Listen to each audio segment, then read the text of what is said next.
Hello guys! Ayan, kararating lang natin from Bataan kasama yung family and friends natin. Nagkaroon tayo ng konting kasiyahan. So, nandito tayo ngayon sa Terminal 3 kung saan susunduin ko po yung mama ko na 5 years ko nang hindi nakasama kasi nga nung mapanahon na nagkapamilya ko, wala kaming sariling bahay, nakikipisan lang ako sa biyanan ko. So, ang pangit naman kung magsasama-sama kami doon. So, nakakaya naman. So, sabi ko, promise ko sa kanya, sabi ko, pag kumita ako ng malaki dito sa online business na to, sabi ko, at nagkabahay ako, ang kukunin ko na siya.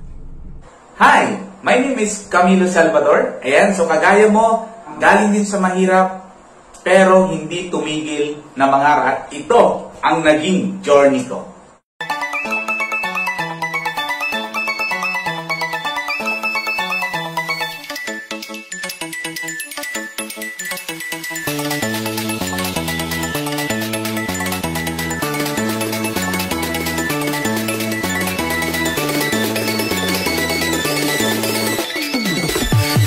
And yun nga, because of this business and sobrang ganda ng sistema na meron kami, unti-unti ko nang nakuha yung mga pangarap ko.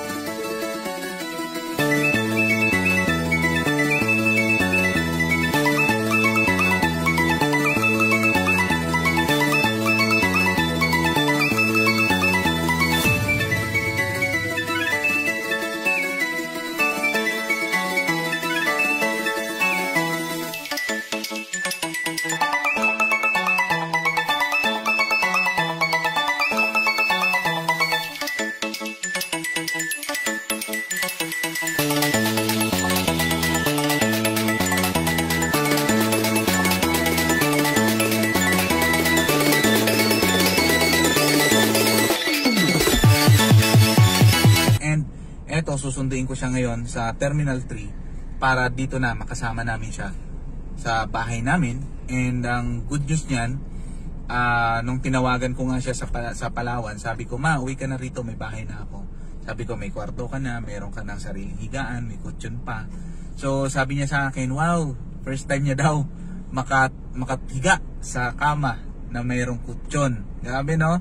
Kasi ganun talaga kahirap yung buhay po namin noon. And yun nga, sa mga nag-uumpisa po at sa mga gustong umpisahan yung negosyo na to, seryosohin mo lang kung buhay pa ang magulang mo, iparamdam mo talaga kung gaano mo sila kamahal. Yung nanay ko po, yung mama ko po, 79 years old na po yan. And imaginein mo na sa Palawan yan, mag-isa lang siya.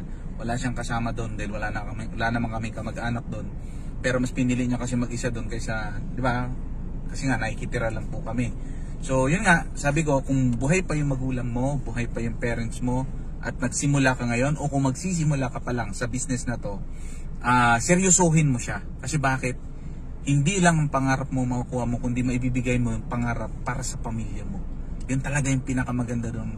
And ngayon, mabibigyan ko na ng magandang buhay, komportabling buhay yung nanay ko.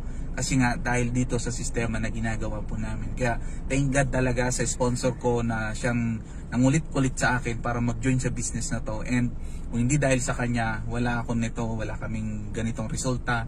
Hindi ko nakuha unti-unti yung pangarap ko kundi dahil sa kanya. Kaya kung ikaw, pasalamatan mo yung taong nagdala sa'yo dito sa opportunity na to. Kung sino man yung sponsor mo, kung sino man yung nag-share sa'yo ng video na to or nag-share sa'yo ng opportunity na ginagawa namin. Subukan mo, huwag kang mag-alala, nandito kami para tulungan ka. Okay? So, ito gawin mo, hindi lang para sa'yo, kundi para sa pamilya mo, lalo na kung may magulang ka pa. Tama po ba? So, sa 5 taon po na hindi ko siya nakita, ito, sobrang excited ako makita siya mamaya sa terminal. Okay? Dito sa airport, okay, sa Terminal 3. Ayan, so, tara, samahan niyo ako, sunduin natin siya. Hello guys, ayun, so dahil na-cancel yung flight kagabi nung mama ko, grabe excited pa naman ako. So ngayon tuloy na, nandiyan na, parating na siya. Tara, samahan niyo ako.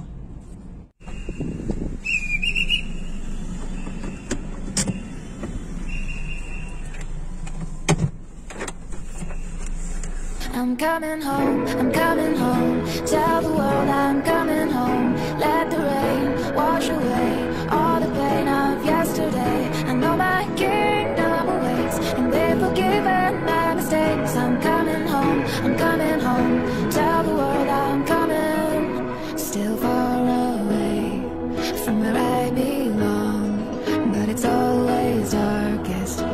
for the dumb.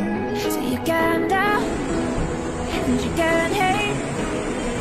I know no matter what it takes, I'm coming home, I'm coming home. Tell the world I'm coming home. Let the rain wash away all the pain of yesterday. I know my kingdom awaits, and they've forgiven my mistakes. I'm coming home, I'm coming home. Tell the world I'm coming home, I'm coming home. Hindi porket mahirap ka, wala ka ng karapatang umasenso. Akala ko noon, pag nakatapos ako ng pag-aaral, aasenso na ako financially. So, basta dami ko mga pinagdaanan na hindi ko akalain na because of this opportunity na nakita ko dito sa online, ito pala yung magpapabago ng buhay ng family ko at magbibigay ng komportableng buhay sa family ko. Naalala ko noon, dahil sa hirap ng buhay, nagbalak na lang din akong mag-abroad kagaya ng ginagawa ng karamihan. Kasi nga, kulang yung kinikita ko rito and wala talaga akong savings and nabaon kami sa utang. Pero yun nga, parang ang hirap sa isang pamilyado na iwan yung family ko at pumunta ko sa ibang bansa. Kaya saludo ako sa mga OFW na naglakas loob kahit na malayo sa pamilya, maibigay lang yung magandang buhay para sa kanila. Pero nag-pray ako kay God, sabi ko, kung meron lang din namang opportunity dito sa Pilipinas na kaya kong kitain ang kikitain ko sa abroad, hindi na ako aalis. And mayroon ng isang tao na ginamit si God para ipakita sa akin ang opportunity na ito. And good news, grabe ho ang nangyari sa akin. And sigurado ako, ito rin ang mangyayari sa iyo. Kaya kung ikaw ngayon nakita mo tong video na to, I'm sure na-inspire ka. Siguro nagtatanong ka kung paano ba yan? Ano ba yan? Kagaya mo rin ako noon, nagtatanong lang din. Pero ngayon, grabe ang binigay sa akin ng negosyo at ng opportunity na to. Kaya kung willing ka, malaman kung paano, just click the message button, i-message mo ako mismo ang magme-mentor sa'yo. Okay? Aantayin kita sa inbox ko. See you!